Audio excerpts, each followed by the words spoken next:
Hello বন্ধুরা, তো চলো বন্ধুরা, বিরিয়ানি তো রান্না হয়ে গেছে। তোমাদের সাথে একটুখানি শেয়ার করি, তোমরা দেখো বিরিয়ানিটাকে কীরকম হয়েছে।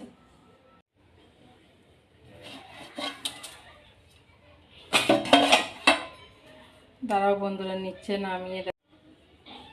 তো এই দেখো বন্ধুরা, আমার বিরিয়ানি রান্না কমপ্লিট হয়ে গেছে।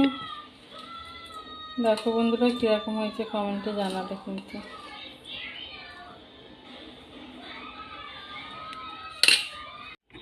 তো দেখো বন্ধুরা, আমরা তো এখন খাওয়া দাওয়া করবো না, কারণ আমার বর এখনো কাজ থেকে আসেনি। তো এখন আমার ভাসুরের ছেলেটার জন্য খাবারটা এখন বেড়ে নিচ্ছি। ওর দোকানেই খাওয়া দাওয়া করবে, তার জন্য খাবারটা এখন বেড়ে নিচ্ছি। তো বিরিয়ানিটা আমি ডিম দিয়ে রান্না করছি। তো দেখো বন্ধুরা কীরকম হয়েছে। সবাই বলে রাত 12টার পর ভিডিও বানালে নাকি ভিডিও কেউ দেখে না। তো আমি জানি না বন্ধুরা, আমি এই ভিডিওটা আমি এখনই পোস্ট করব। দেখি আমার ভিডিওটা কে কে দেখে। আমার ভিডিওটা যদি ভালো লাগে তাহলে লাইক কমেন্ট করে আমার পাশে থাকবো বন্ধুরা। সকলকে টাটা বন্ধুরা, সকলে ভালো থাকবে।